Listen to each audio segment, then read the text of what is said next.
안녕하세요. 빌립보서 성경 공부 8번째 시간입니다. 오늘 참여해 주셔서 감사드립니다. 기도하고 시작하겠습니다.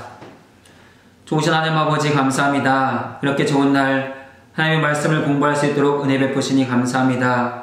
특별히 빌립보서를 통하여서 복음에 합당한 삶이 무엇인지 알게 하시고 그 삶을 살아갈 수 있는 믿음의 지혜와 능력과 힘을 공급받는 귀한 시간 되도록 은총을 베풀어 주옵소서. 짧은 시간 많은 내용을 듣고 배우지만 잘 이해하게 하시고 깨닫는 마음을 허락하여 주옵소서. 이 말씀을 공부한 후에는 주의 몸된 교회를 더 거룩하게 잘 섬길 수 있는 우리 모두가 되도록 은총을 베풀어 주옵소서. 귀하신 예수님의 이름으로 기도드립니다. 아멘. 오늘 우리가 함께 공부하게 될 8과의 제목은 참되고 유일한 복음 안에서의 기쁨입니다. 빌립보서 3장 1절에서 11절을 중심으로 오늘 말씀을 공부하도록 하겠습니다. 먼저 오늘 공부하게 될 빌립보서 3장 1절부터 11절 말씀을 함께 읽겠습니다. 끝으로 나의 형제들아, 주 안에서 기뻐하라. 너희에게 같은 말을 쓰는 것이 내게는 수고로움이 없고 너희에게는 안전하니라. 개들을 삼가고 행악하는 자들을 삼가고 몸을 상해하는 일을 삼가라. 하나님의 성령으로 봉사하며 그리스도 예수로 자랑하고 육체를 신뢰하지 아니하는 우리가 곧 할례파라. 그러나 나도 육체를 신뢰할 만하며 만일 누구든지 다른 이가 육체를 신뢰할 것이 있는 줄로 생각하면 나는 더욱 그러하리니 나는 8일 만에 할례를 받고 이스라엘 족속이요 베냐민 지파요 히브리인 중에 히브리인이요 율법으로는 바리새인이요 열심으로는 교회를 박해하고 율법의 의로는 흠이 없는 자라. 그러나 무엇이든지 내게 유익하던 것을 내가 그리스도를 위하여 다 해로 여길 뿐더러 또한 모든 것을 해로 여김은 내 주 그리스도 예수를 아는 지식이 가장 고상하기 때문이라. 내가 그를 위하여 모든 것을 잃어버리고 배설물로 여김은 그리스도를 얻고 그 안에서 발견되려 함이니 내가 가진 의는 율법에서 난 것이 아니요 오직 그리스도를 믿음으로 말미암은 것이니 곧 믿음으로 하나님께로부터 난 의라. 내가 그리스도와 그 부활의 권능과 그 고난의 참여함을 알고자 하여 그의 죽으심을 본받아 어떻게 해서든지 죽은 자 가운데서 부활에 이르려 하노니. 아멘. 빌립보서 전체 안에서 본문의 위치를 살펴보겠습니다. 사도 바울은 앞쪽에서 자신의 수감을 염려하는 이들에 대한 위로와 격려, 그리고 복음에 합당한 삶을 살라고 권면했습니다. 2장에서는 복음에 합당한 삶을 사셨던 예수 그리스도를 보여주었고 또한 그 삶의 본을 살았던 디모데와 에바브로디도를 소개했습니다. 이제 3장에 들어와서는 복음에 합당한 삶에 방해가 되는 거짓 교사들, 율법주의자들에 대한 경계와 사도 바울의 자신의 인생의 고백, 그리고 부활의 권능을 사모하는 그 갈망들을 제시하고 있습니다. 사도 바울은 1장과 2장에서 복음에 합당한 삶을 살라고 권면한 후에 그리스도의 겸손한 희생과 섬김의 본을 제시했습니다. 그리고 우리 안에 소원을 두고 행하시는 그 하나님의 일하심을 선포했습니다. 그리스도를 닮은 본으로서 디모데와 에바브로디도를 제시했습니다. 이제 3장에 들어와서는 교회 안에 침투한 대적자들에 대한 경계를 하고 있습니다. 그 대적자들의 특징은 육체를 신뢰합니다. 사도 바울은 자신의 간증을 통해서 육체를 신뢰하는 것이 얼마나 무가치한 것이고 해로운 것인지를 고백한 후에 성도가 추구해야 될 진정한 의의는 예수 그리스도의 의를 덧입는 것이다. 이런 고백을 하고 있습니다. 그리고 자신은 오직 그리스도의 고난에 참여함으로 부활의 권능을 알기를 원한다고 선언합니다. 본문에 큰 그림을 그려보겠습니다. 본문은 끝으로 주 안에서 기뻐하라는 말씀으로 시작합니다. 왜 기뻐하라고 말하겠습니까? 바울이 이어서 소개하는 복음의 내용들로 인해서 빌립보 교회가 영적인 분별력을 갖고 그들 안에 들어와 있는 거짓 교사들을 구분해내고 하나님이 기뻐하시는 바른 믿음의 모습을 알 수 있기 때문에 기뻐하라고 하는 것입니다. 바울은 빌립보 교회를 향하여 주 안에서 기뻐하라고 권면한 후 율법주의자들을 삼가라고 권면합니다. 그리고 자신에 대한 간증을 하고 있습니다. 육체를 자랑하는 율법 교사들에 대해서 바울 자신도 얼마나 자랑할 것이 많은지를 소개하고 있습니다. 그러나 그것은 진정한 자랑이 아니기 때문에 나는 그것을 해로 여기고 배설물로 여길 뿐이다. 나는 예수 그리스도를 아는 지식이 가장 고상하다는 것을 알았고 그것을 위해 힘쓰겠다고 선언하고 있습니다. 그리스도의 의가 가장 고상하다는 것을 깨달았던 바울은 복음 안에서 자신을 새롭게 해석하는 것입니다. 그 후 바울은 부활의 권능을 알기 위해 힘쓰는 자기 자신을 고백하고 있습니다. 본문은 이렇게 세 가지의 내용, 율법 교사들에 대한 경계, 바울 자신의 신앙 간증, 부활의 권능을 사모하는 자기의 갈망을 소개하고 있습니다. 이제 묵상과 토론을 통하여 본문의 깊은 의미들을 찾아보도록 하겠습니다. 첫 번째 질문입니다. 3장 1절이 대략 서신의 중간에 위치해 있음에도 불구하고 바울은 이 단락을 끝으로 라는 말로 시작합니다. 그러나 이 단어는 그리하여 이제는 정도로 번역하는 것이 더 좋습니다. 그렇다고 하면 바울은 이전에 언급했던 내용을 기초로 해서 무엇인가를 다시 언급하려고 하는 것임을 알 수 있습니다. 3장 1절의 나머지 말씀을 염두하면서 바울이 되돌아보고 있는 2장의 주제나 구절은 무엇이겠습니까? 바울은 1절에서 끝으로 주 안에서 기뻐하라라고 권면한 후에 내가 같은 말을 쓰는 것이 수고롭지 않고 여러분에게는 안전합니다. 이런 고백을 하고 있습니다. 이 말의 뜻은 사도 바울이 같은 내용을 반복해서 말한다고 할지라도 빌립보 교회 성도들에게는 오히려 유익하기 때문에 화내지 말라는 것입니다. 우리는 보통 다른 사람들이 같은 말을 반복해서 하는 것을 싫어합니다. 하지만 사도 바울은 한 번 더 자신이 말하는 것이 빌립보 교회는 안전하기 때문에 기쁨으로 들어달라고 말하고 있습니다. 그러면 2절부터 11절까지 반복해서 말하려고 하는 내용이 2장에는 어떻게 표현되어 있겠습니까? 1절의 내용과 연결되는 2장의 주제나 구절은 크게 세 가지입니다. 첫 번째 것은 다툼과 허영으로 하지 말라는 것입니다. 유대교 율법주의자들은 빌립보 지역에 예수 그리스도의 복음이 전해지고 그들이 그 복음을 들어서 믿는 자가 되고 교회가 되었을 때 몹시 분노했습니다. 왜냐하면 유대 율법주의자들의 꿈은 자기들이 사는 지역 또한 자기들이 가는 곳마다 율법의 우수성을 알리고 그들로 하여금 율법에 순종하는 사람을 만드는 것이 목적이었기 때문입니다. 그런데 빌립보 지역에 교회가 세워졌습니다. 율법주의자들은 그 교회를 몹시 못마땅하게 여겼습니다. 그래서 교회를 바라볼 때 다투는 마음, 경쟁심이 생겼습니다. 율법이 더 온천하에 전파되어야 되는데 그리스도의 복음이 전파되고 있기 때문에 그들의 마음에 경쟁심이 생긴 것입니다. 그리고 율법주의자들은 원망과 시비의 마음을 품었습니다. 원망과 시비는 하나님을 향한 악입니다. 율법주의자들은 율법의 본질, 율법의 핵심은 생각하지 않고 형식주의에 매여서 예수 그리스도 안에서 하나님을 예배하고 섬기는 자들을 몹시 못마땅하게 생각한 것입니다. 마지막으로 율법주의자들은 어그러지고 거스르는 세대의 대표자들입니다. 이 세대는 하나님을 전혀 모르는 사람들로만 어그러지고 거스르는 것이 아닙니다.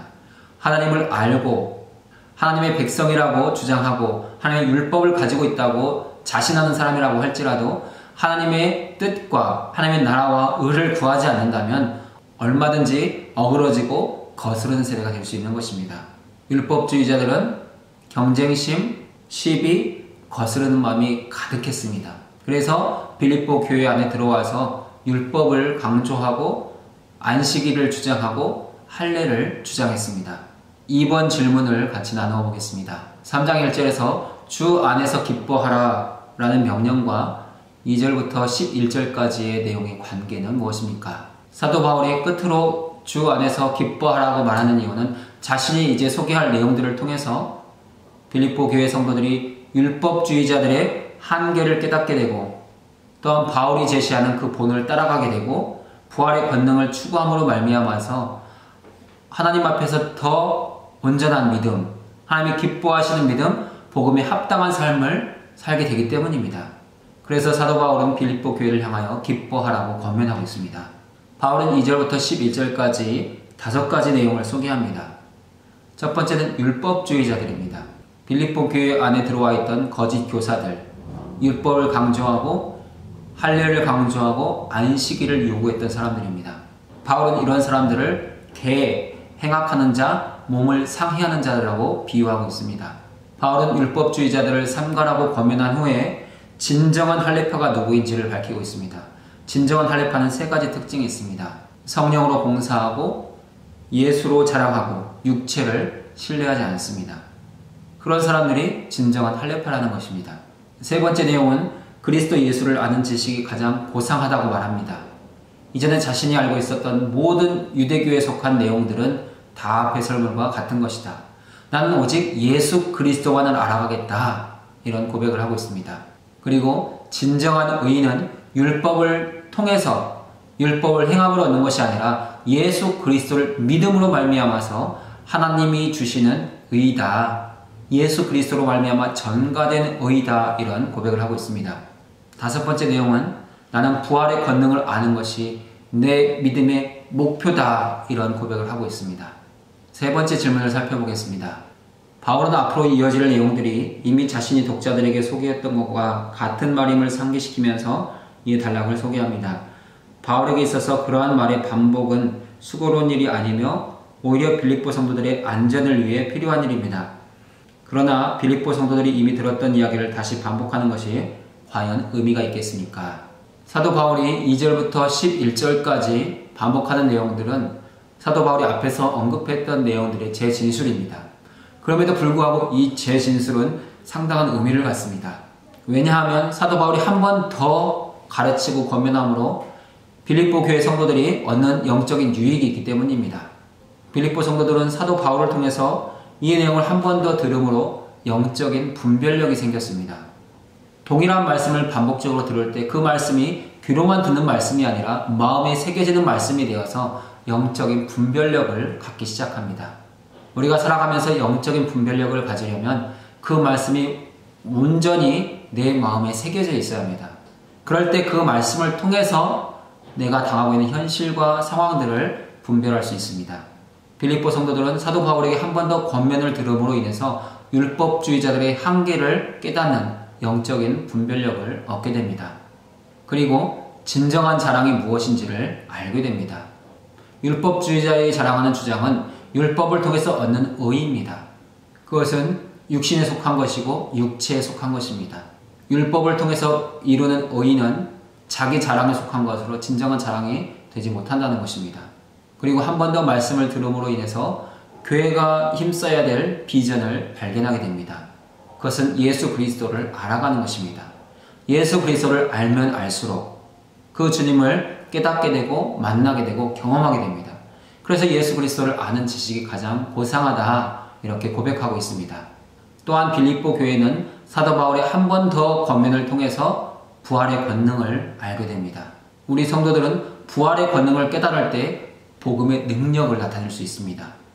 이처럼 사도 바울이 이미 앞에서 말했던 내용을 한 번 더 말함으로 인해서 빌립보 교회 성도들은 영적인 분별력, 진정한 자기 자랑, 교회가 힘써야 비전, 부활의 권능을 깨닫게 됩니다. 이런 은혜가 있기 때문에 주 안에서 기뻐하라. 내가 다시 말할지라도 화내지 말고 기뻐하십시오. 권면하고 있는 것입니다. 오늘 우리도 교회에 나와서 말씀을 들을 때 반복적인 말씀을 듣습니다. 오늘을 살아가는 우리도 반복적으로 말씀을 들어야 되는 이유가 여기 있습니다.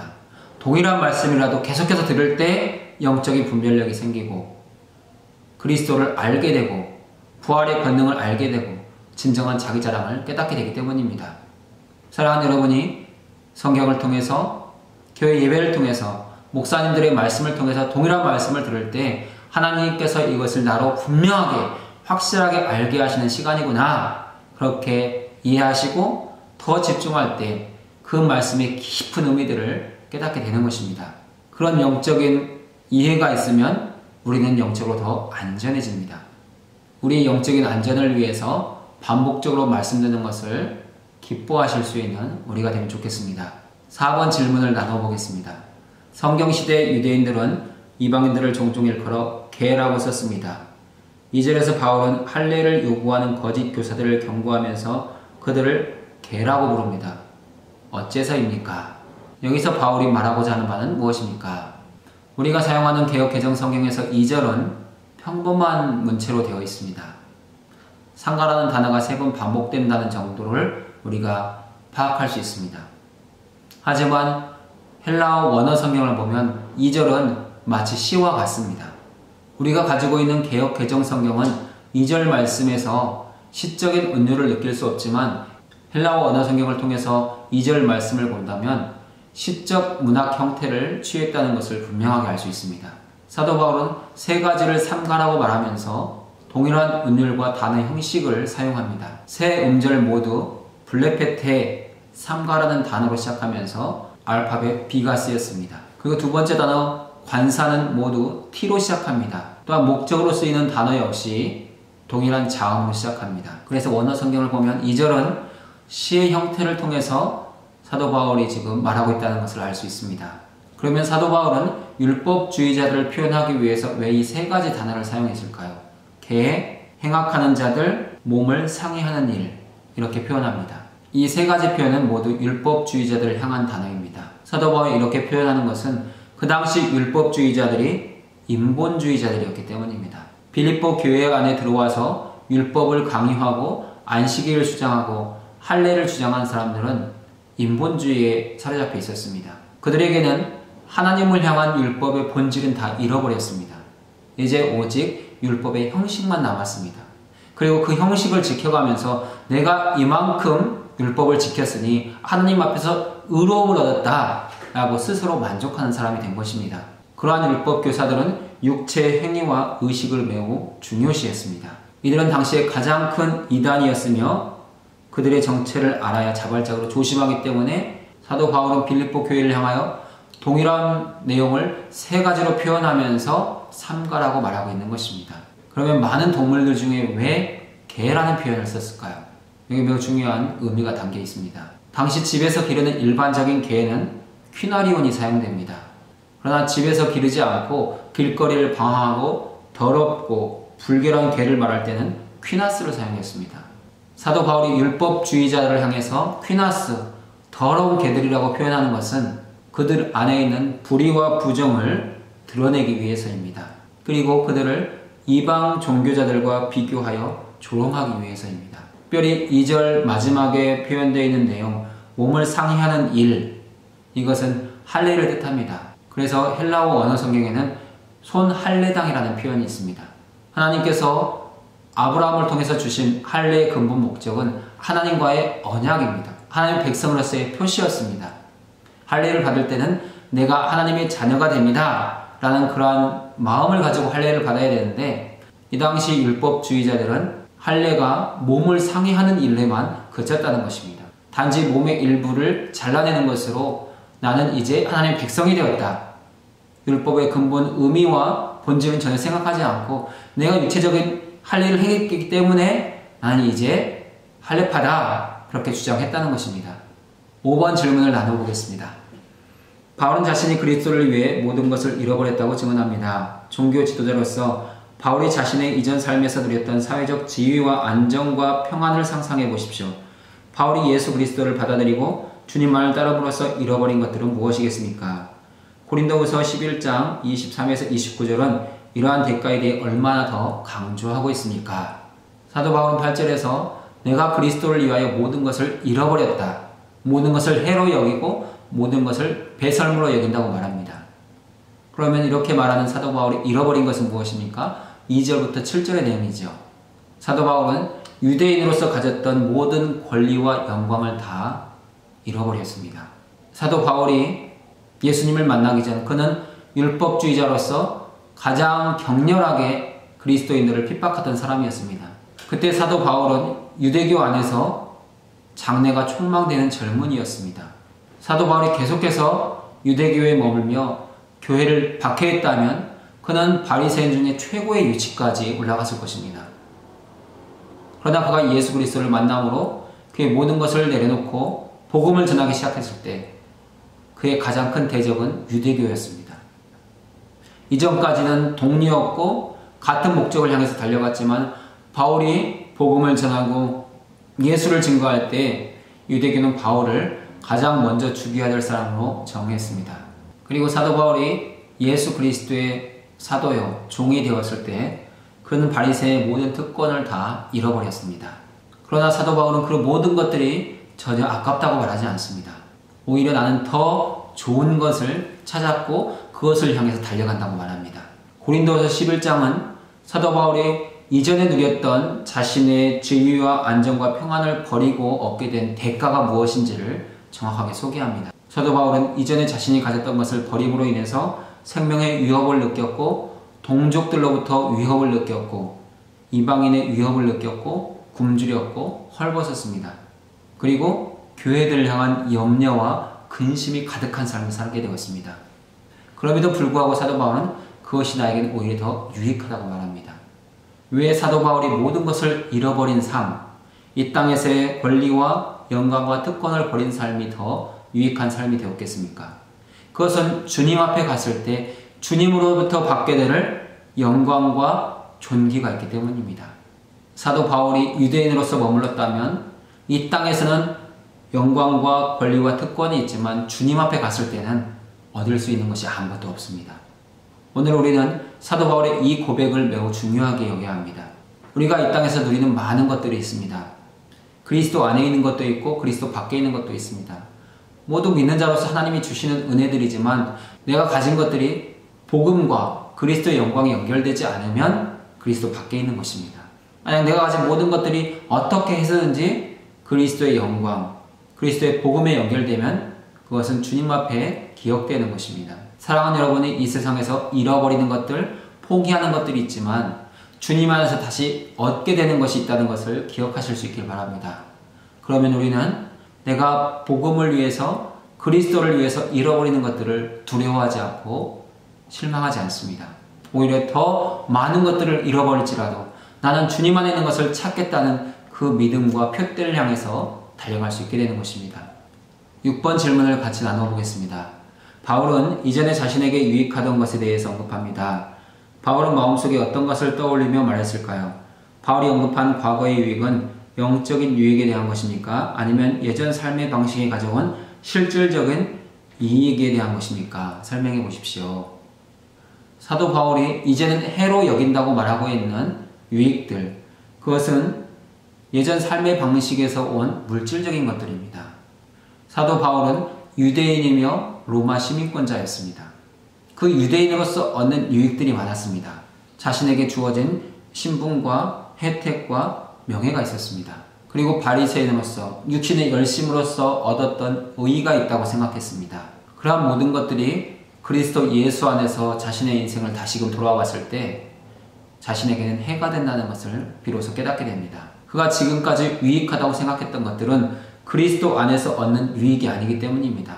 오직 자신의 육체 안에서 얻었던 유익들입니다. 땅에 속한 유익으로서 부와 명예와 칭찬에 관한 것들입니다. 모두가 다 땅에 속한 것들이었습니다.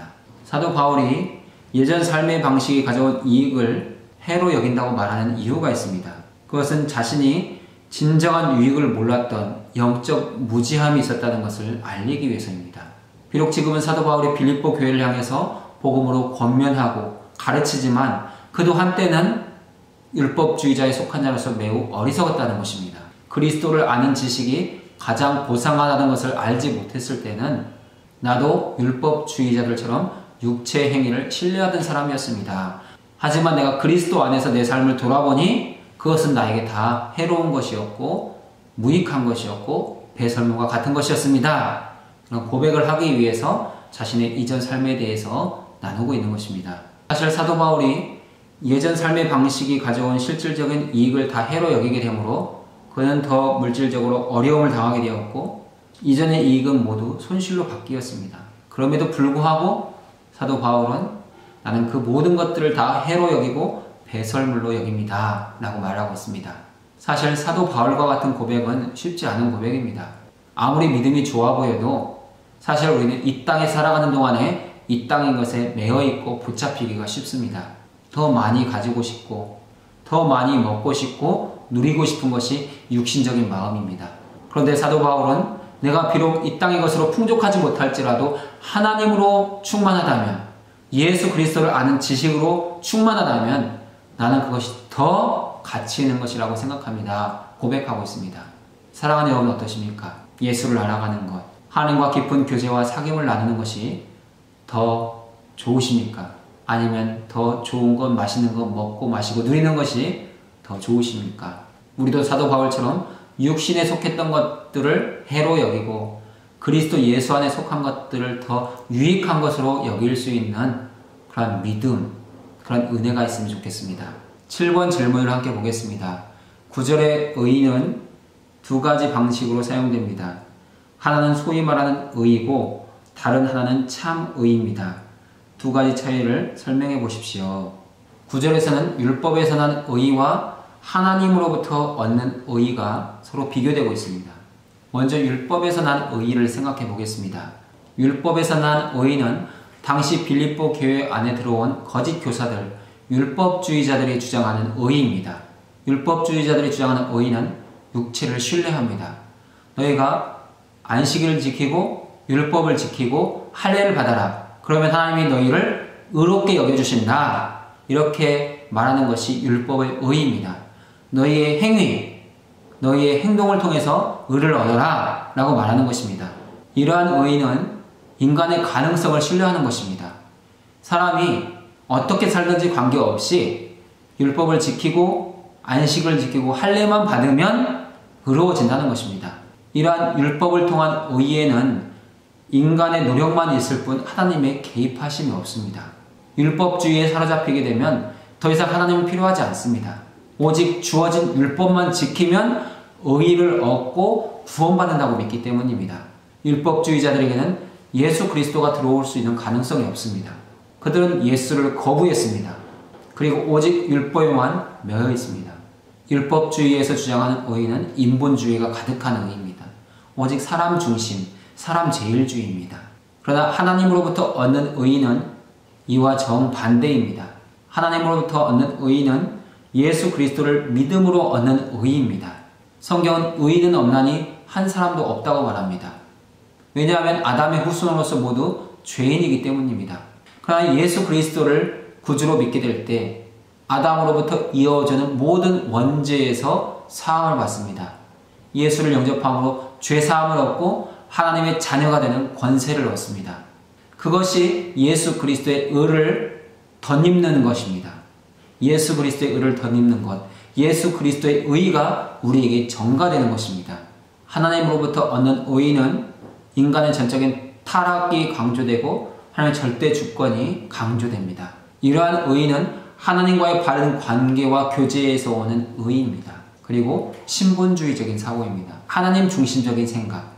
하나님을 언제나 마음의 중심에 모시고 살아가는 삶의 모습이 하나님으로부터 난 의를 가지고 살아가는 삶의 모습입니다. 사랑하는 여러분의 삶은 어떤 의를 이루고 계십니까? 내 행위와 수고를 통한 의, 육체에 속한 의를 통해서 만족하고 있습니까? 아니면 예수 그리스도 안에서 하나님으로부터는 의를 날마다 기뻐하고 기대하며 사모하는 삶을 살아가십니까? 우리에게는 오직 예수 그리스도께서 주시는 의가 필요할 뿐입니다. 우리는 여전히 육신에 속해 있어서 죄의 유혹을 받기 쉽고 죄에 끌려가기 쉽습니다. 하나님이 주시는 예수 그리스도의 의가 우리에게 덧입혀질 때 우리는 하나님 앞에 설 때 부끄럽지 않고 옳다 인정함을 받는 구원을 얻을 수 있을 것입니다. 8번 질문을 같이 읽어보겠습니다. 복음은 무한히 영광스럽고 풍성하며 광범위하다. 그러나 바울은 여기서 복음 메시지를 몇 줄로 간략하게 압축해서 복음이 무엇이며 복음이 아닌 것이 무엇인지 명료하게 보여줍니다. 복음에 대해 자신의 말로 다시 표현해 봅시다. 만일 불신자 친구가 하나님과 올바른 관계를 맺기 위해 무엇을 해야 하냐고 묻는다면 뭐라고 대답하시겠습니까?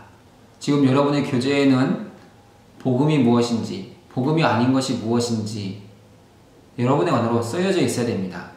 그럼 복음이 무엇인지, 복음이 아닌 것이 무엇인지 같이 나눠보겠습니다. 복음은 무엇입니까? 오늘 본문을 통해서 표현한다면 예수 그리스도를 아는 것입니다. 그리스도 예수를 아는 지식이 가장 고상하고 추구할 만한 것입니다. 이것을 다른 말로 표현해 본다면 그리스도 안에서 발견되는 것입니다. 그리스도 예수를 알고 그리스도 안에서 발견될 때 우리는 하나님의 자녀요, 하나님의 백성이 되는 것입니다. 그러니까 우리에게 복된 소식, 복음은 무엇입니까? 예수님이 나를 위해서 하신 일입니다.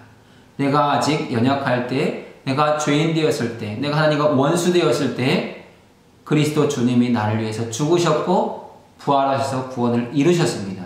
주님이 하신 일이 복음입니다. 그리고 예수님께서 우리의 주님으로서 지금 하고 계신 일이 있습니다.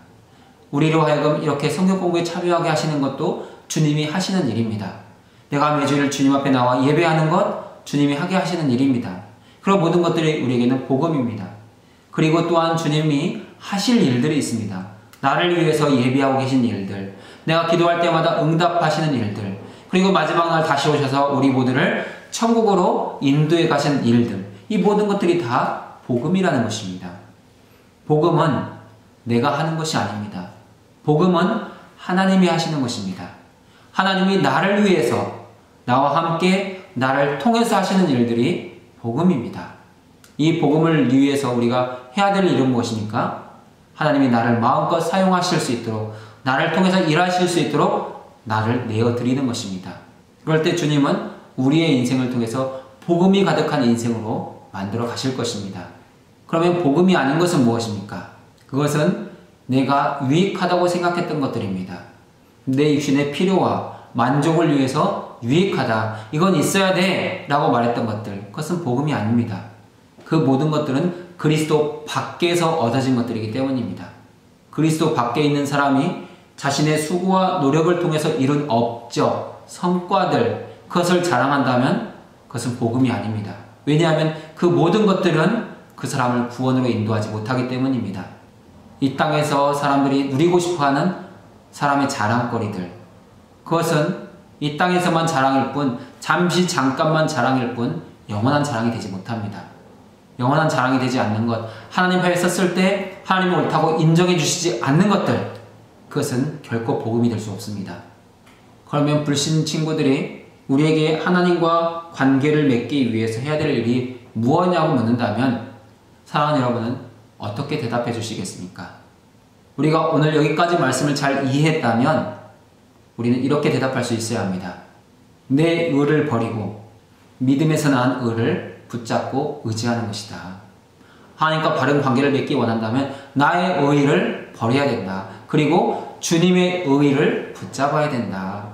예수가 나를 위해서 죽으시고 부활하셨다는 그 하나님의 의로움을 붙잡을 때 우리는 하나님과 바른 관계 속으로 들어갈 수 있는 것입니다.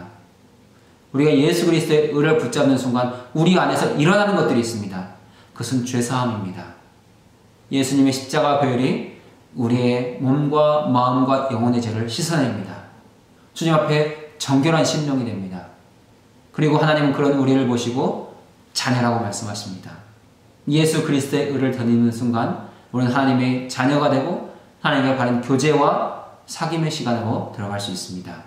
오늘 사랑하는 여러분이 가지고 있는 육체의 자랑거리들을 버리실 수 있길 바랍니다. 그리고 예수 그리스도를 붙잡으십시오.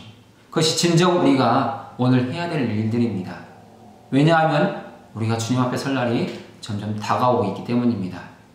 9번 질문을 같이 나눠보겠습니다. 바울은 부활의 권능에 대해 알고자 하는 자신의 간절한 소원을 말하고 있습니다. 바울이 여기에서 의미하는 바는 무엇입니까? 사도 바울이 부활의 권능을 알고자 하는 것은 자기 자신도 부활의 권능에 참여하기를 원하는 사모함이 있기 때문입니다. 예수님이 이루신 부활의 권능을 바르게 알면 자신도 언젠가는 그 부활의 권능에 참여할 수 있다는 이 믿음이 있기 때문에 이 부활의 권능을 더 알고자 했습니다. 사도 바울이 사용했던 이 알고라는 단어가 매우 중요합니다. 본문에서 이 알고라는 단어가 2번 사용되고 있습니다. 8절에서 내 주 그리스도 예수를 아는 지식이, 이때 알고가 쓰이죠. 그리고 10절에서 부활의 권능과 그 고난에 참여함을 알고자 하여, 이런 표현을 쓰고 있습니다. 이 알고에는 깊은 의미가 있습니다. 이 알고라는 단어는 기노스코, 알다란 동사에서 왔습니다. 이 알고는 단순히 지식적으로만 아는 것을 의미하지 않습니다. 어떠한 지식을 알고 그것을 깊이 이해하는 것입니다. 그리고 그 이해를 삶 속에서 체험하는 것입니다. 그러니까 이 알은 전인적인 이해입니다. 단순한 지식에 그치지 않고 그것의 근본 원리를 깨닫고 그것을 내 삶에 적용하는, 그래서 그 알이 내 삶이 되는 그 지식을 말하고 있는 것입니다. 이 알고는 지식, 이해, 체험을 향한 적극적인 노력이 담겨있는 동사입니다. 그러면 우리가 예수 그리스도를 알고 부활의 권능을 알 때 어떤 일들이 우리 안에서 일어나겠습니까? 첫 번째는 예수 그리스도에 대한 지식을 얻게 되므로 예수에 대한 사랑이 커져갑니다. 우리가 예수님을 아는 만큼 예수님을 사랑할 수 있습니다. 우리가 그 대상을 알지 못하고는 깊이 사랑할 수 없습니다. 예수님을 아는 만큼 사랑할 수 있고 사랑하는 만큼 또한 알게 됩니다. 두 번째는 예수님을 알아가면서 삶의 변화가 일어납니다. 예수 그리스도를 닮아가는 것입니다. 우리가 누군가를 사랑하게 되면 그 사람을 닮아가게 되어 있습니다. 세 번째는 그리스도와 인격적 교제와 친교를 나눌 수 있게 됩니다. 예수님을 아는 지식에서 시작해서 예수님을 닮아가고 주님과의 깊은 교제와 사귐, 내가 주님 안에, 주님이 내 안에 있는 그 영적인 비밀들을 알아가게 된다는 것입니다. 그래서 이 알고라는 단어는 그리스도와 연합을 표현하는 새로운 방식으로 사용되고 있는 것입니다. 우리가 예수님을 안다고 말할 때 그것은 나와 주님과의 깊고 친밀한 교제와 사귐이 있다는 표현과도 같습니다. 그러면 우리가 부활의 권능은 어떻게 알 수 있겠습니까? 우리가 부활의 권능을 알고자 한다면 그의 죽으심을 본받아야 합니다. 사도 바울은 10절에서 부활의 권능을 아는 방법을 정확하게 설명합니다. 내가 그리스도와 그 부활의 권능과 그 고난에 참여함을 알고자 하여 그 죽으심을 본받아. 그의 죽으심을 본받아. 예수 그리스도의 죽으심을 본받지 않고는 부활의 권능을 알 수 없다는 것입니다. 오늘 우리가 예수님을 믿고 예수님의 부활을 믿지만 왜 우리에게는 부활의 능력, 부활의 권능이 나타나지 않는 것일까요? 그것은 우리가 예수 그리스도의 죽으심을 본받지 않기 때문입니다. 나는 전혀 죽지 않으면서 부활의 권능만을 알기를 원합니다. 내가 이전에 누렸던 세상의 모든 유익들을 하나도 해로 여기지 않으면서 그것은 그대로 둔 상태로 예수님이 주시는 유익만을 얻으려고 하기 때문에 부활의 권능을 알 수 없다는 것입니다. 더 중요한 원리가 11절에 나와 있습니다. 어떻게 해서든지 죽은 자 가운데서 부활에 이르려 하나니, 죽은 자 가운데서만 부활이 있습니다. 내가 죽지 않으면 절대 부활하지 않습니다. 부활은 죽음을 전제로 하는 것입니다. 죽음이 없이는 부활이 없습니다. 내가 부활의 권능을 알고자 한다면 오늘 내가 죽어야 합니다. 오늘 내 삶의 자리에서 내가 죽는 것이 무엇입니까? 자기를 부인하고 자기 십자가를 지고 주님을 따르는 것입니다.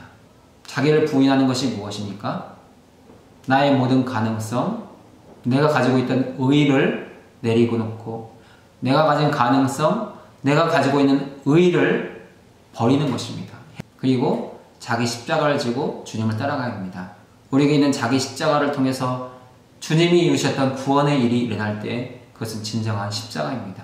내가 인생의 여러 가지 어려운 일들, 힘든 일을 감당하는데 구원과 전혀 관계가 없고 복음이 나타나지 않고 하나님의 영광이 나타나지 않는다면 그것은 인생의 고난일 뿐입니다.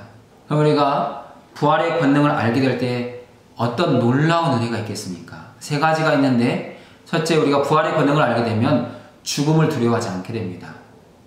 우리가 죽음을 두려워하는 것은 부활의 권능을 제대로 이해하지 못하고 믿지 않기 때문입니다. 내 육신의 죽음이 끝나고 바로 부활이 일어난다면 우리는 죽음을 기대하게 되고 사모하게 됩니다. 그러나 부활을 믿지 못하면 죽음은 두려운 것입니다. 두 번째로 우리가 부활의 권능을 알게 되면 과거를 잊어버리게 됩니다. 지금까지 내가 해왔던 자랑거리들, 내가 이룬 것들, 그것이 중요하지 않습니다. 내가 주님의 나라에 가서 받게 될 그 영광과 존귀가 더 특별한 것입니다. 내가 주님의 나라에 가서 얻게 될 주님의 칭찬과 영광과 존귀를 바라보게 됩니다. 그리고 부활의 권능을 알게 되면 미래를 향해서 달려갈 수 있게 됩니다. 하나님이 내게 주신 표대, 저 천국을 향해서 오늘도 열심히 달려가는 그러한 삶을 살 수 있게 됩니다. 그러한 힘의 원동력은 부활의 권능에서 오는 것입니다. 오늘 우리가 부활의 권능을 확실히 알고 믿음으로 붙잡을 때 우리는 우리 삶의 자리에서 어떠한 상황 속에서도 죽음이 두렵지 않고 죽음 앞에 당당히 맞설 수 있으며 과거의 것들을 잊어버리고 미래를 향해 달려가는 그러한 승리하는 성도가 될 것입니다. 그런 은혜가 오늘 우리 모두 가운데 있기를 원합니다. 10번 질문 보겠습니다. 바울이 그리스도의 고난에 참여하기를 소원한다고 할 때 바울은 익숙한 표현을 새로운 문맥으로 말하고 있습니다. 바울은 수차례나 참여한다는 표현을 썼습니다. 빌립보 교회 성도들도 바울의 사역과 고난에 함께 참여합니다. 이와 유사하게 이제 바울은 그리스도의 고난에 참여하기를 구하고 있습니다. 다른 선교사나 사역자들의 희생에 참여하는 일과 그리스도의 고난에 참여하는 일과의 관계에 대해서 설명해 봅시다. 사도 바울은 이미 앞에서 빌립보 교회가 사도 바울을 위해서 기도하는 것, 또한 에바브로 디도를 파송해 주는 것, 또한 선교비를 마련해서 사도 바울의 선교 사역에 동참하고 있는 것, 그 모든 것을 너희가 나의 복음 사역에 참여하고 있다라고 해석해 주었습니다. 곧 우리가 교회와 함께하는 것, 선교사들과 함께하는 것, 사역자들과 함께하는 그 자체가 복음의 참여함이라는 것입니다. 지금 이 시대에 세계 열방에 나가 있는 선교사들이 있고 사역자들이 있습니다. 그들은 복음을 위해서 자신을 헌신하고 희생합니다. 그들의 헌신과 사역은 그리스도의 사역과 그리스도의 고난에 참여하는 시간입니다. 그리고 선교사를 파송하고 사역자를 파송하고 후원하며 기도하는 교회와 성도들이 있습니다. 그 사역 역시 그리스도의 고난에 참여하는 것입니다. 우리 교회가 선교사들을 파송하고 그들을 위해서 기도하고 선교비를 후원할 때 우리도 그리스도의 고난에 참여하고 있다는 것입니다. 우리가 매달 일정한 분량, 적은 금액의 선교비를 후원하지만 그것은 하나님 나라에서 결코 작지 않습니다. 주님은 그 귀한 것을 내게 한 것이라고 말씀해 주시기 때문입니다. 지극히 작은 자를 섬긴 것, 특별히 하나님의 사역자들, 하나님의 선교사들을 섬겼던 것은 우리도 그 사역에 동참한 복음에 참여하는 삶이라는 것입니다. 복음에 참여하는 일은 현장에 나가서 선교하든지 후방에서 그들을 후원하며 기도하든지 그 무게는 같습니다. 만약 선교사들이나 사역자들의 사역의 무게가 더 무겁다면 우리는 여기 있으면 안 됩니다. 우리도 선교 현장에 나가야 합니다. 하지만 그 선교사들이나 사역자들의 무게와 우리가 후방에서 기도하며 선교배를 보내는 그 무게가 같기 때문에 우리는 이 자리에서도 얼마든지 그 선교 사역에 동참하며 그리스도의 고난에 동참하고 동일한 칭찬과 영광과 존귀를 얻게 될 것입니다. 그것을 기억하면서 오늘 우리의 삶의 자리에서 내가 참여할 수 있는 그리스도의 고난이 무엇인지를 확인하시고 그 사역에 참여하는 우리가 되었으면 좋겠습니다. 마지막 11번 문제입니다. 10절 안에 있는 다음 네 가지 표현을 서로 비교해 보십시오. 그리스도를 아는 것, 그리스도의 부활의 권능을 아는 것, 그리스도의 고난에 참여하는 것, 그리스도의 죽으심을 본받는 것. 이러한 표현들 가운데 서로 긴장 관계가 있거나 다소 의외라고 여겨지는 부분은 없습니까? 설명해 보십시오. 그리스도를 아는 것의 의미는 무엇입니까? 인격적 교제 속에서 그리스도를 알아가는 것입니다. 내가 늘 말씀 속에서 기도 가운데 주님을 만나고 그 주님을 알아가고 인격적으로 소통하는 것, 이것이 그리스도를 아는 것입니다. 말씀과 묵상과 기도 가운데 주님과의 친밀한 교제와 사귐을 누리는 것입니다. 그리스도의 부활의 권능을 아는 것은 그리스도가 현재 하나님 우편에서 행하시는 그 일들을 아는 것입니다. 우리 주님은 이 땅에 오셔서 십자가에서 죽으시고 부활하셨습니다. 그리고 승천하셨습니다. 아버지의 보좌 우편에 앉으셔서 지금도 우리를 위해서 일하십니다. 주님이 하시는 일은 우리를 위해서 기도하는 것이고 우리를 위해서 대변하는 일입니다. 아버지 하나님께 우리를 위해서 빌어주시고 우리가 필요한 것들을 구해주시는 분이 우리 주님이라는 것입니다. 그리고 오늘 우리에게는 그 승리하신 주님의 이름을 주셨고 또한 주님의 기도를 통해서 누리게 하는 많은 은혜가 있습니다. 그것이 그리스도의 부활의 권능을 아는 것입니다. 그러면 그리스도의 고난에 참여하는 것은 무엇입니까? 그것은 타락한 세상에서 복음을 전할 때 당하는 고난으로 알게 되는 것들입니다. 이 세상에서 우리가 복음에 참여하는 삶, 복음 전도의 삶을 살아갑니다. 그런데 복음을 전하는 것은 쉽지 않습니다. 거절하는 사람, 비난하는 사람이 훨씬 많고 그 복음을 받아들이는 사람은 아주 소수입니다. 그렇게 타락한 세상에서 복음을 전하다 보면 주님의 사역이 이렇게 고단하셨겠구나, 힘드셨겠구나 알아지는 부분들이 있습니다. 그 시간이 그리스도의 고난에 참여함입니다. 우리는 그 고난에 참여하면서 곧 주님과 교제하게 되고 주님의 고난을 내 몸으로 채워가는 시간을 갖는 것입니다. 그리스도의 죽음을 본받는다는 것은 나는 죽고 예수로 사는 삶을 사는 것입니다. 이미 앞에서 언급했듯이 죽음 없이는 부활에 이를 수가 없습니다. 우리가 죽어야만 부활이 가능합니다. 그래서 우리가 우리의 오늘 현장의 삶 속에서 주님 안에서 더 많이 죽으면 죽을수록 우리는 주님과 함께 더 많은 시간 부활의 능력들을 경험하고 체험할 수 있습니다. 그러면 이 네 가지 표현의 긴장 관계는 무엇이겠습니까? 이 네 가지 사건들이 서로 분리되어서 일어나지 않는 것입니다. 이 모든 내용들은 다 동시다발적으로 일어나는 것입니다. 그러나 서로 동일하진 않습니다. 그러면서도 또한 분리할 수는 없습니다. 같은 시간 같은 장소에서 우리가 그리스도의 고난에 참여할 때, 죽고자 할 때 주님을 알게 되고 부활의 권능도 알게 되는 것입니다. 내가 주님을 알고자 할 때 그리스도의 고난을 알게 되고 그리스도의 부활의 권능을 알게 되는 것입니다. 이 한 가지 사건을 통해서 나머지 세 가지가 같이 일어나면서 그러면서도 또한 혼동되지 않고 분리되지 않는 이런 놀라운 일들이 우리 안에서 일어난다는 것입니다. 이렇게 본문의 내용을 정리하고 이제는 복음 메시지, 성경신앙 메시지, 조직신앙 메시지를 정리해 보겠습니다. 오늘 복음신앙 메시지에는 세 가지 내용이 있습니다. 첫 번째 내용은 의가 없는 자만 의를 얻음입니다. 내용을 잠깐 보시면 바울도 완벽하지는 않았지만 남들과 비교하면 흠이 없는 사람이었습니다. 그는 유대인이었고 율법 학자였고 율법을 열심히 지켰습니다. 율법의 관점에서는 흠이 없습니다. 바울은 그러한 자신을 신뢰했었고 선하고 유익하다고 여겼습니다. 하지만 예수 그리스도를 만났을 때 그 모든 것이 무가치하다는 것, 해로웠다는 것, 배설물과 같다는 것을 깨닫게 되었습니다. 그리고 지금까지 자신이 붙잡고 있었던 자기 신뢰, 자기 자랑을 다 버려버립니다. 이제 사도 바울에게 남아있는 의의는 하나도 없습니다. 그것이 의의가 없는 자라는 의미입니다. 사도 바울이 그렇게 자신의 모든 의의를 버렸을 때 주님이 주시는 의의가 비로소 사도 바울에게 임했습니다. 예수님이 이루신 의의가 전가된 것입니다. 그래서 사도 바울은 이제 의의가 없는 자로서 의로운 자가 됩니다. 이것이 성경이 우리에게 말하는 복음입니다. 오늘 우리에게도 의의가 없습니다. 우리가 가지고 있는 이 세상 자랑, 이 세상 영광, 자기 신뢰, 아무것도 우리는 의지할 것이 아닙니다.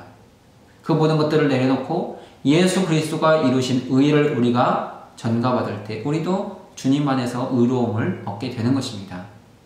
이 의의는 오직 우리의 믿음에 달려 있습니다. 우리가 예수님을 믿고 하나님 아버지를 의지하고 신뢰할 때 하나님의 의의가 우리에게 전가되어서 우리도 하나님을 사랑하고 하나님을 의지하고 하나님께로부터 난 의로 살아가는 복된 인생이 되는 것입니다. 두 번째 복음 메시지는 복음 반복하기입니다. 사도 바울은 주 안에서 기뻐하라고 권면한 후에 자신이 앞에서 나누었던 이야기들을 한 번 더 진술합니다.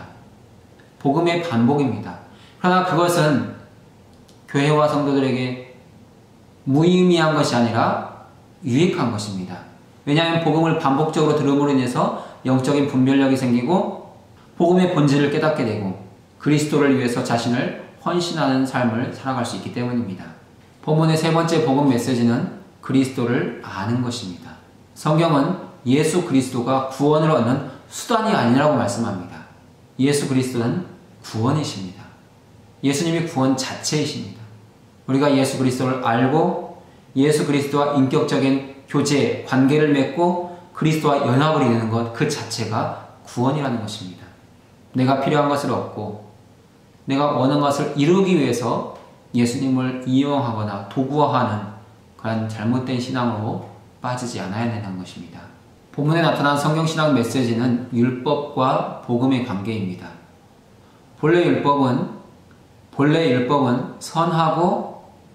본래 율법은 거룩하고 선한 것입니다. 하나님께서 택한 백성들을 사랑하셔서 주신 사랑의 계명입니다.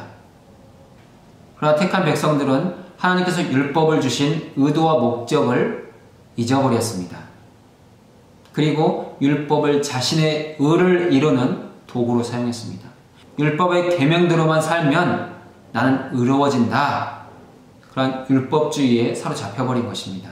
그런 율법주의 안에는 오직 사람의 노력과 사람의 자랑만 있습니다. 하나님의 개입하실 수 있는 공간, 여지가 없다는 것입니다. 그러면 믿음은 무엇입니까? 율법으로 이룰 수 없는 의를 그리스도가 이루셨고 율법이 마침이 되셨다는 것을 받아들이는 것입니다.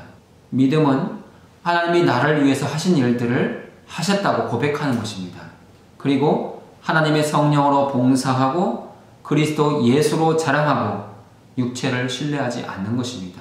그것이 믿음 있는 성도의 삶의 모습입니다. 마지막 우리가 정리하게 될 조직신앙 메시지는 죽은 자 가운데서의 부활입니다. 살아있는 신자와 죽은 신자들은 그리스도의 영광스러운 부활의 몸과 같은 새로운 몸을 덧입게 될 것입니다. 그리고 부활한 신자들은 새 하늘과 새 땅에서 그렇게 보고 싶었던 주님을 만나 뵙게 될 것입니다. 우리 모두는 예수님처럼 영화롭게 되어서 주님의 참 모습을 보게 될 날을 기대하고 있습니다. 성경은 우리가 죽은 자 가운데서 부활하기 때문에 그날을 소망하고 바라보면서 오늘 이 땅에서의 삶 속에서 죽음을 두려워하지 말고 담대하게 하나님의 나라를 향해 전진하는, 복음에 참여하는 귀한 삶을 살아가라고 말씀하고 있습니다. 이렇게 오늘 8과의 내용을 정리해 보도록 하겠습니다. 우리가 복음을 다시 듣는 것, 그것은 반복적이거나 귀찮은 것이 아닙니다. 우리의 믿음을 새롭게 일깨우는 시간이기 때문입니다. 늘 듣는 말씀이지만 기대하는 마음으로, 사모하는 마음으로 들으셔서 더 많은 은혜가 우리 모두에게 있었으면 좋겠습니다. 오늘 8과 공부하느라 수고하셨습니다. 다음 주는 9과 그리스도를 추구하는 삶입니다. 성경도 읽어보시고 교재도 읽어보시면서 질문에 여러분의 답을 꼭 달아보시기 바랍니다. 기도하고 마치겠습니다. 사랑 많으신 하나님 아버지 감사합니다. 우리가 진정으로 이 땅을 살아갈 때 삼가해야 될 것이 무엇인지 알게 하시고 또한 우리가 버리고 우리가 취해야 될 것이 무엇인지를 깨닫게 하시니 감사합니다.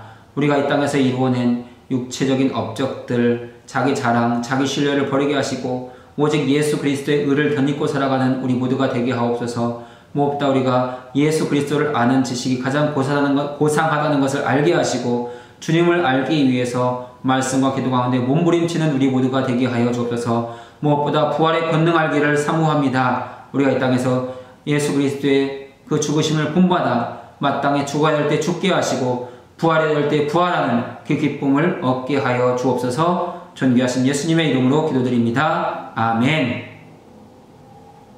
수고하셨습니다.